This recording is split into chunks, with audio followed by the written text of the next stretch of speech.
푸치니의 오페라 잔느 스키키라는 그 오페라 중에 잔니 스키키의 딸 라우레타가 부르는 유명한 노래가 있습니다. 제목이 오 미오 바비노 카로, 내 사랑하는 아빠라는 노래입니다. 아마 음악을 좋아하는 분들은 익히 들어보신 아리아일 것입니다. 그런데 제목과 달리 그 노래 내용은 아버지의 마음을 서늘하게 합니다. 딸 라우레타가 리누치오와 결혼하게 되는데 그 결혼하게 해달라는 노래가 바로 오 나의 사랑하는 아빠라는 아리아입니다. 그 가사가 이렇습니다. 오 나의 사랑하는 아버지, 아버지 저는 그를 사랑해요. 그는 정말 좋은 사람이에요. 중간에 생략하고, 제가 그를 헛되이 사랑하는 것이라면 100km 다리로 달려가겠어요. 달려가서 아르노 강에 몸을 던지겠어요. 아빠를 사랑한다면서 사랑하는 아빠에게 딸이 협박하는 노래입니다. 그렇다면 이 딸이 진실로 아빠를 사랑하는 것일까요? 아니면 아빠보다 더 사랑하는 사람이 생겨서 사랑이 변한 것일까요? 중요한 것은 우리가 사랑한다고 말하지만 정작 사랑하지 못한 채 살고 있다는 사실입니다. 한번 생각해 볼까요? 당신이 진실로 생명을 걸고 사랑하는 사람이 있습니까? 정말 진심으로 사랑하고 그 사랑하는 상대를 위해서 목숨을 기꺼이 내어줄 수 있는 당신의 사랑의 대상이 있습니까?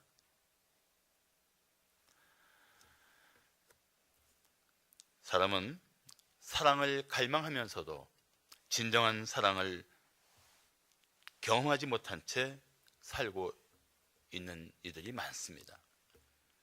하나님을 만나기 전까지는 누구도 참된 사랑을 알 수가 없습니다.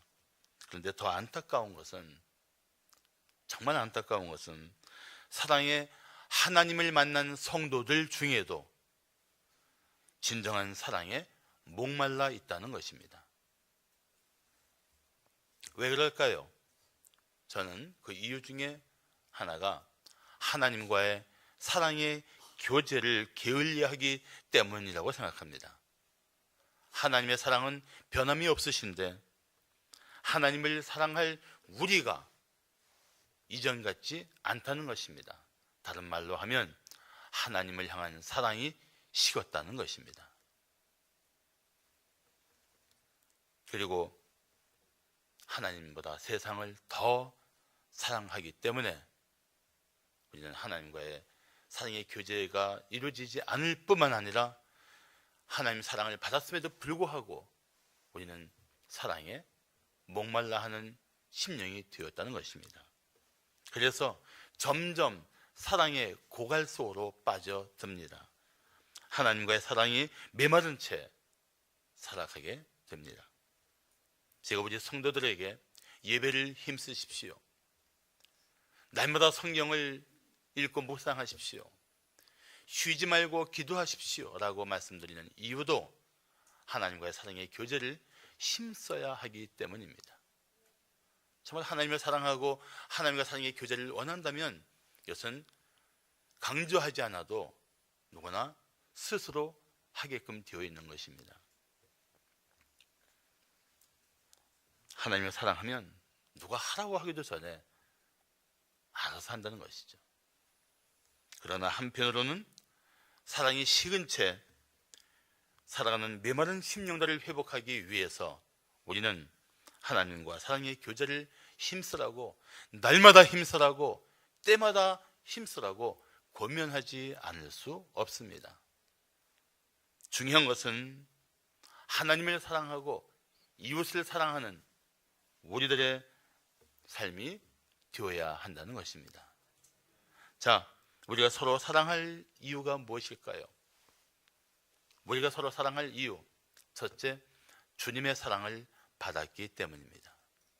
우리가 서로 사랑할 이유, 사랑에 대한 아름다운 이야기가 있습니다. 혹시 여러분들 보신 분이 계시겠지만 태어날 때부터 두 팔과 두 다리가 없는 닉 부이지치라는 그리스도인이 있습니다. 정말 믿음이 뛰어난 사람입니다. 그런데 믿음은 좋지만 사지가 없는 이 장애인인 부이지치와 결혼하겠다고 하자 카나에, 일본 게 크리스찬인데 카나의 부모가 카나에게 이렇게 물었습니다. 만약 닉처럼 팔다리가 없는 아이가 태어나면 어떻게 하려고 그러느냐? 그때 카나에는 이렇게 대답했습니다. 괜찮아요. 좋은 모델, 좋은 롤 모델 닉이 있으니까요. 팔다리가 없는 5명의 아이를 낳아도 저는 닉을 사랑하듯 사랑할 거예요. 이 대답을 듣고 닉과 결혼하겠다는 이 카나의 부모는 승낙하고 결혼을 축복해 줍니다.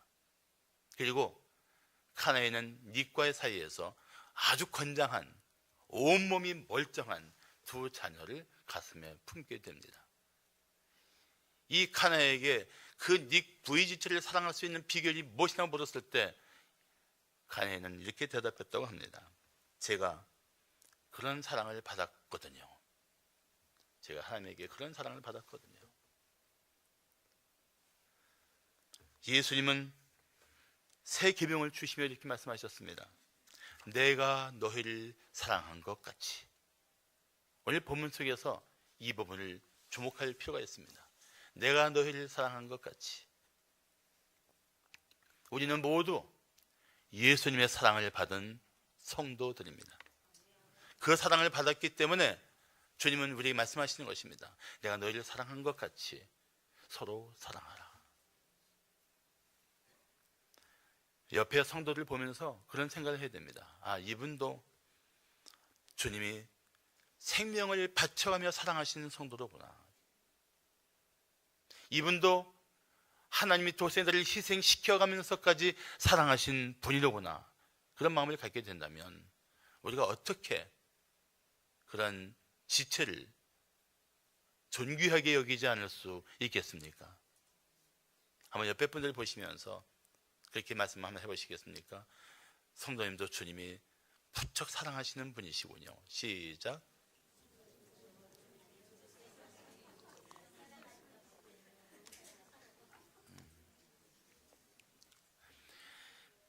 특히 요한복음 13장은, 오늘 본문의 요한복음 13장은 예수님이 친히 제자들의 발을 씻어주신 장면이 나옵니다. 예수님이 그 제자들의 발을 씻어주신 후에 이렇게 말씀하십니다.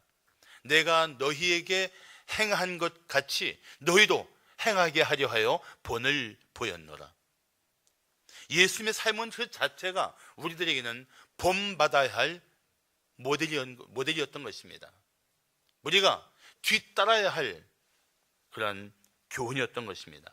그렇다면 우리도 예수님이 사랑하시는 성도를 사랑하며 섬겨야 합니다.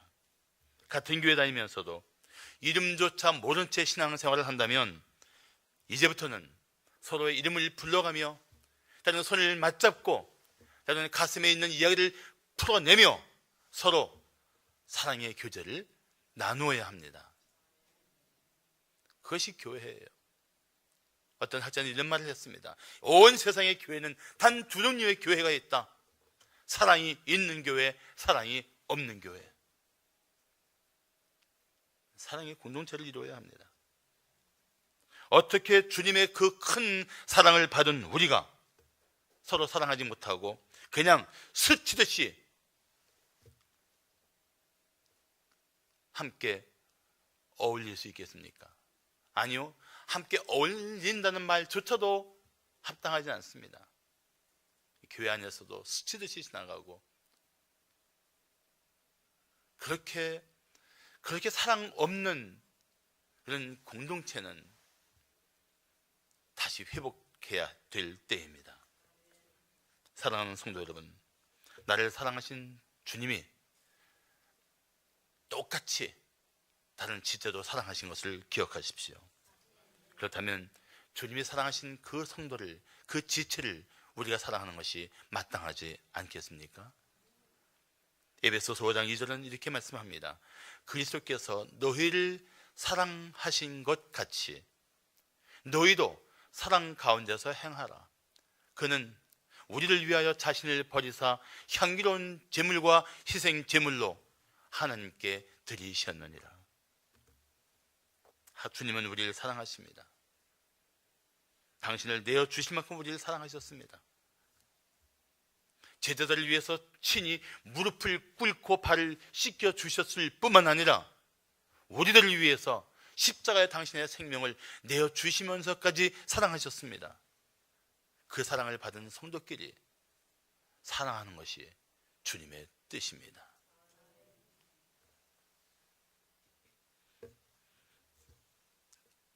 그래서 데살로니가전서 3장 12절을 말씀하기를 또 주께서 우리가 너희를 사랑함과 같이 너희도 피차간과 모든 사람에 대한 가랑이가 아니고 사랑이 더욱 많아 넘치게 하시기를 원하노라.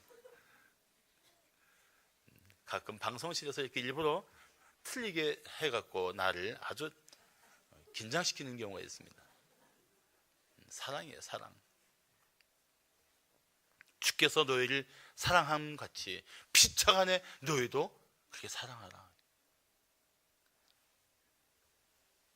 우리는 주님의 이 계명을 새 계명이라고 말합니다. 주님께서 친히 말씀하셨어요. 내가 너희에게 새 계명을 주노니. 왜 새 계명이라고 말씀하셨습니까? 예수님이 실제로 십자가를 지시면서까지 완성하신 새 언약 안에 주어진 새 계명이기 때문입니다. 이 새 계명, 이 새 계명을 받은 우리는 서로 사랑해야 합니다. 자, 우리가 서로 사랑할 이유가 무엇일까요?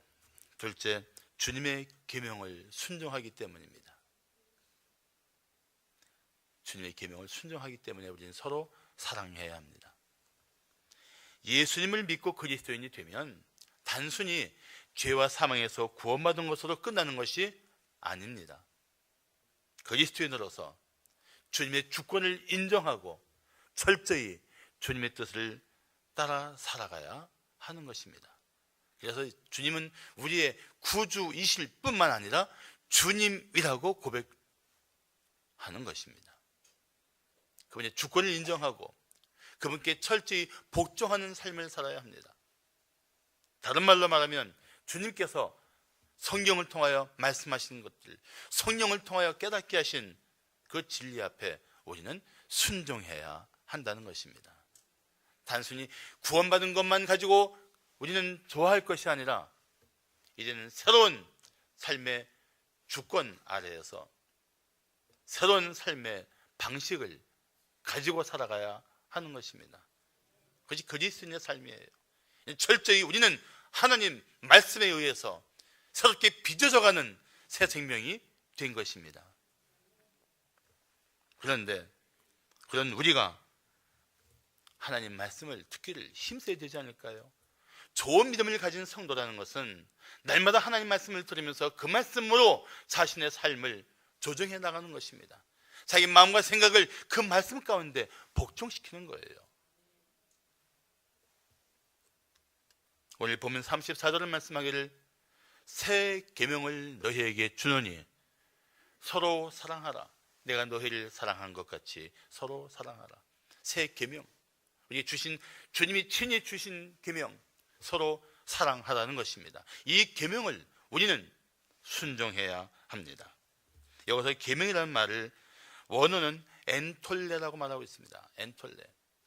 강압적으로 무시무시한 권위를 가지고 짓누르듯이 명령하는 것이 아니라 따뜻한 사랑에서, 깊은 사랑에서 나오는 권면이기 때문입니다.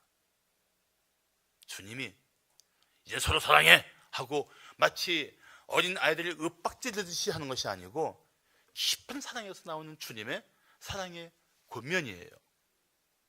서로 사랑하라. 서로 사랑하라.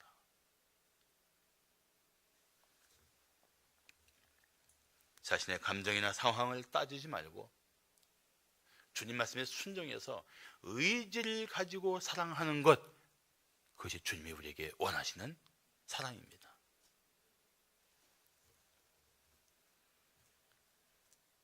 더구나 예수님이 친히 본을 보여주시면서 말씀하신 계명입니다. 그래서 주님을 진정으로 사랑하는 성도라면 어떤 두려움을 주는 명령보다 더 크게 들을 줄 알아야 합니다. 생명의 위협을 느끼기 때문에 할 수 없이 순종하는 것보다 더 마음을 다해서 순종해야 할 계명이 사랑의 계명입니다. 왜 우리에게 이런 계명이 필요할까요? 왜 하나님이 우리에게 서로 사랑하라고 말씀하셨을까요? 우리가 서로 사랑하지 않기 때문입니다. 사랑하지 않을 이유가 많이 있겠지만 그리스도인들은 사랑하지 않을 서다한 이유들을 다 던져버리고 사랑하라는 그 계명 하나에 순종할 때 그리스도인다운 삶을 살게 되는 것입니다. 인간적인 사랑은 자연적인 감정의 지배를 받습니다. 세상의 사랑은 조건에 따라서 움직입니다. 그러나 성도는 주님께서 사랑하라는 그 말씀 때문에 사랑하기를 힘써야 합니다. 지난주 목자 모임 때 한 목자가 놀라운 고백을 했습니다. 예수님을 믿으면서도 이웃을 사랑하지 못하는 자신의 마음이 너무 고통스럽다랍니다. 그래서 견딜 수 없어서 6개월 동안 하나님 정말 내 마음에 그리스도의 사랑으로 이웃을 사랑할 수 있도록 도와주시옵소서. 6개월 동안을 간절히 기도한 거예요. 이 한 가지 기도 제목 가지고 제가 사랑하지 못하고 있으니까 사랑하게 해달라고 6개월 동안을 그렇게 간절히 기도했답니다. 사랑하게 해주세요. 주님, 정말 제 마음에서 우러나온 사랑으로 내 영혼 깊은 곳에서 마치 샘솟는 것 같은 사랑으로 사랑할 수 있게 해달라는 이 기도에 하나님은 응답하셨습니다. 하나님이 기뻐하시는 기도니까요. 그리고 나서 보니까 사람들이 사랑스러워지기 시작하더랍니다. 그래서 마음속에 사랑을 품고 살고 있다고 고백했습니다. 사랑하는 마음을 달라고 힘써 기도했더니 성령이 그 마음에 사랑을 채워주신 것입니다. 지금 미소를 짓고 있는 분들이 목자들이에요. 같이 들었었거든요. 자, 로마서 5장 5절은 말씀하기를 우리에게 주신 성령으로 말미암아 하나님의 사랑이 우리 마음에 부은 바 되었다고 말합니다. 여기서 부었다는 것은 하나님이 위로부터 사랑을 풍성하게 부어주셨다는 것입니다. 사랑하는 계명에 순종하기 위해서 기도하면 하나님은 여러분 심령 속에 사랑을 부어주실 것입니다. 어차피 우리 마음과 생각으로는 하나님의 사랑을 품을 수가 없습니다. 그러다 보니까 여전히 사랑스러운 사람만 사랑합니다. 아무리 해도 사랑할 수 없는 사람은 사랑하지 않습니다. 그런데 우리가 사랑하지 않는 것이 계명을 지키지 않는 것이라는 것만으로 끝낼 수가 없습니다. 사랑하지 않는 것은 심각한 불순종임을 알아야 합니다. 성경의 모든 계명도 사실 사랑의 계명을 따르면 다 지킬 수가 있습니다. 그래서 로마서 13장 10절 말씀하기를 사랑은 이웃에게 악을 행하지 아니하나니, 사랑하기 때문에 악을 행하지 않는다는 거예요. 사랑하면 어떻게 악을 행할 수 있겠냐는 것입니다. 그러므로 사랑은 율법의 완성이라고 말씀하고 있습니다. 부모를 공경하라, 간음하지 말라, 살인하지 말라, 도둑질하지 말라, 거짓 증언하지 말라, 이 모든 계명은 이웃을 사랑하면 하라고 해도 할 수 없는 것입니다.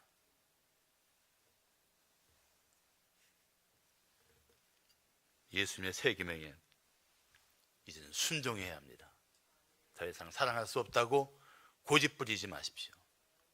주님께서 말씀하시니 제가 순종하겠나이다.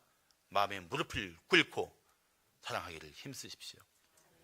요한일서 3장 23절 말씀하기를 그의 계명은 이것이니 곧 그 아들 예수 그리스도의 이름을 믿고 그가 우리에게 주신 계명대로 서로 사랑할 것이니라고 말씀합니다. 예수님의 새 계명이 무엇이라고요? 서로 사랑하는 것입니다. 그렇게 사랑하는 우리 성도들 되시기를 축복합니다. 마지막으로 우리가 서로 사랑할 이유가 무엇일까요? 셋째, 제자의 모습을 드러내기 때문입니다. 서로 사랑함으로써 제자의 모습을 보인다는 것입니다. 세상이 우리에 대해 비난한다고, 그리스도인들을 비난하고 기독교를 비난한다고 여러분 세상 현장에서 절대 위축되지 마십시오. 오히려 그럴수록 우리가 그리스도인답게 살아야 합니다. 그래야 사람들의 비난을 잠잠하게 할 수 있습니다. 어떤 면에서 세상 사람들의 비난은 우리들에 대한 기대가 있기 때문이기도 합니다. 역설적이지만 그렇단 말이죠. 적어도 그리스도인들이라면 이렇게 살아야 되지 않겠느냐? 그게 기대예요. 사실은 보고 싶은 거예요. 점점 더 악해지는 세상에서 그리스도인들은 저렇게 살더라 보고 싶은 거예요. 그걸 보여줘야 돼요. 누가요? 우리가 보여줘야 돼요. 그렇지만 한 가지 분명한 것은 세상 사람의 기대를 맞추기보다는 성경이 말씀하시는 삶을 살아야 세상 사람들에게 도전이 될 것입니다. 사람을 기쁘게 하는 삶이 아니라 하나님을 기쁘시게 하는 삶을 살아야 된다는 것입니다. 특히 제자로서 살아가는 성도들에게는 더욱 중요한 삶의 방식이 있습니다. 우리가 서로 사랑하는 것입니다. 오늘 보면 35절 말씀하기를 너희가 서로 사랑하면 이로써 모든 사람이 너희가 내 제자인 줄 알리라고 말씀하십니다. 네, 서로 사랑하면 모든 사람이 보아라, 저들은 참으로 그리스도의 사랑을 받은 그리스도의 사람들이다 라고 말한다는 것입니다.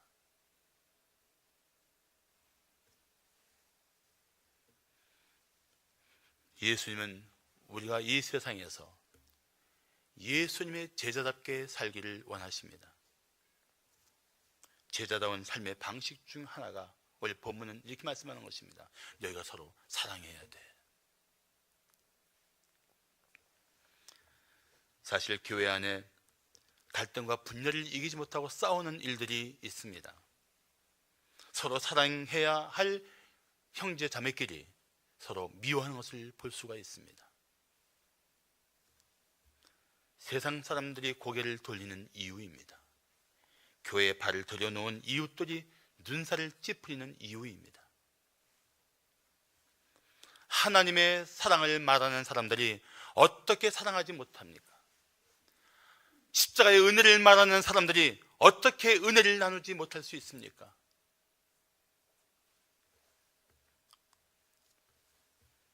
그래갖고 어떻게 세상 사람들에게 영향력을 줄 수 있겠습니까?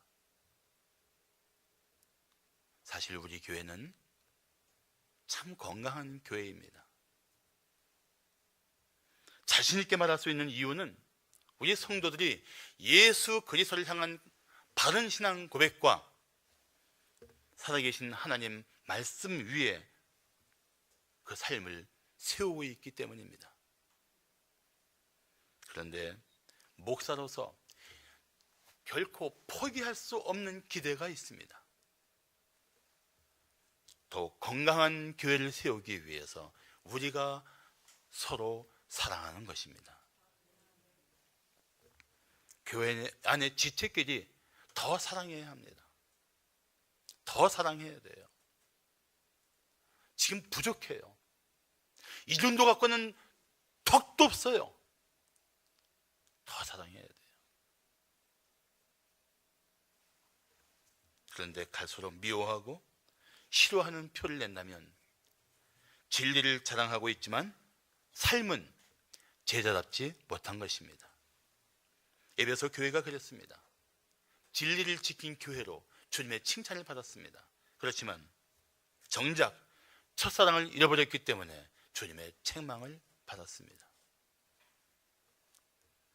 하나님의 진리가 성도들의 마음속에 살아있다면, 정말 하나님의 말씀이 성도 가운데 역사하고 있다면 어떻게 성도끼리 서로 사랑하지 않을 수 있겠어요? 골로새서 1장 13절과 14절을 보시면 누가 누구에게 불만이 있거든 서로 용납하여 피차 용서하되 주께서 너희를 용서하신 것 같이 너희도 그리하라고 말씀합니다. 이 모든 것 위에 사랑을 더하라. 이는 온전하게 맺는 띠니라. 우리끼리 불만이 왜 없겠습니까? 우리끼리 서로 싸울 일이 왜 없겠습니까? 문제가 왜 없겠습니까? 다 부족한데, 다 문제가 있는데, 넌 없이 다 형편없는데, 그런데 성경은 뭐라 말씀하십니까? 그래도 서로 용납해야 돼. 그래도 서로 용서하라. 그리고 이 모든 것을 사랑으로 하라. 다시 말하면 부족하지만, 문제가 있지만, 짜증나게 하지만, 화나게 하지만, 그래도 사랑하기 때문에 용납하고, 그래도 사랑하기 때문에 용서할 수 있는 공동체, 이런 공동체가 사랑의 공동체인 것입니다. 나는 우리 교회가 그런 교회가 될 줄로 믿습니다.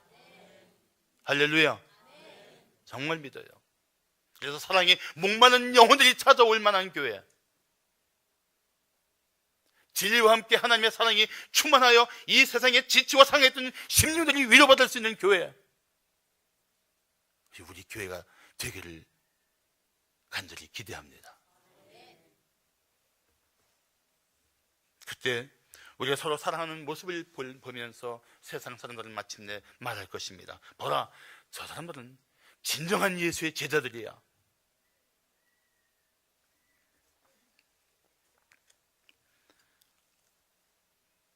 최근에 마음에 잔잔한 감동을 주는 글을 읽었습니다. 이런 글입니다. 손잡아 준다고 넘어지지 않는 건 아니지만 손 내미는 당신이 고맙습니다. 일으켜준다고 상처가 아무는 건 아니지만 흙 털어주는 당신이 고맙습니다. 목마르다고 당장 숨 넘어가는 것은 아니지만 물병 챙겨주는 당신이 고맙습니다. 혼자 간다고 다 길을 잃는 건 아니지만 기다려준 당신이 고맙습니다. 말 한마디 안 한다고 우울해지는 건 아니지만 말 건네는 당신이 고맙습니다. 사랑의 손길 하나가, 사랑의 눈빛 하나가 우리 안에 얼마나 필요한지 아십니까? 지금 우리끼리 비난하고 뒤에서 험담하고 없는 말을 지어내면서 문제를 일으킬 때가 아니에요. 지금 한 영혼이라도 우리의 따뜻한 시선 때문에, 말없이 잡아주는 우리의 손길 한 번 때문에 지치고 상했던 심령들이 회복해서 일어날 수 있는 교회가 되어야 합니다. 그런 공동체를 우리가 함께 이뤄나가야 돼요.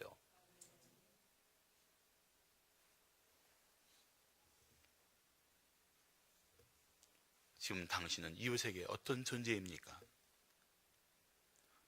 교회 안에서 이렇게 사랑으로 다가와주고 어루만져주는 손길을 경험했습니까? 그래서 교회에서 경험한 사랑 때문에 당신의 삶이 치유되고 회복되고 있습니까?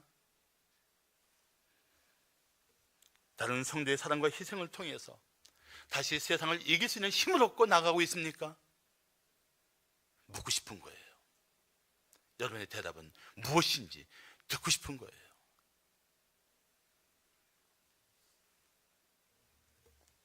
사랑하는 성도 여러분, 우리가 서로 사랑하면 교회 안에서 기적이 일어날 줄로 믿습니다. 얼마 전에 어느 성도가 저한테 전화를 했습니다. 목장교회에서 서로 나눔을 하다가, 기도 제목 나누다가 너무 어려운 목자원의 이야기를 듣고 저한테 전화를 한 거예요. 목사님, 제가 그 목자원을 위해서 매월 지정 헌금으로 얼마씩을 보내드릴 테니까 절대 제 이름은 밝히지 말고 전해주세요. 절대 제 이름 밝히지 말고 그분에게 힘이 되도록 전해주세요. 이게 지금 2달째 보냈습니다. 그런데 그 전화를 받는데 제가 받는 것보다 더 기쁜 거예요. 그리고 그 성도를 축복하지 않을 수 없었습니다. 베드로전서 1장 22절을 말씀합니다. 너희가 진리를 순종함으로 너희 영혼을 깨끗하게 하여 거짓이 없이 형제를 사랑하기에 이르렀으니 마음으로 뜨겁게 서로 사랑하라. 할렐루야. 이제 우리는 마음으로 뜨겁게 서로 사랑해야 합니다. 우리가 서로 사랑하는 교회가 될 때 사랑에 메마른 이웃들이 우리 교회로 몰려올 것입니다. 그리고 그들도 마침내 십자가에 나타난 하나님의 사랑 가운데 구원받을 것입니다. 그들의 삶이 바뀔 것입니다. 그리고 사람들은 말할 것입니다. 정말 좋은 교회가 여기 있다고 말입니다. 기도하시겠습니다.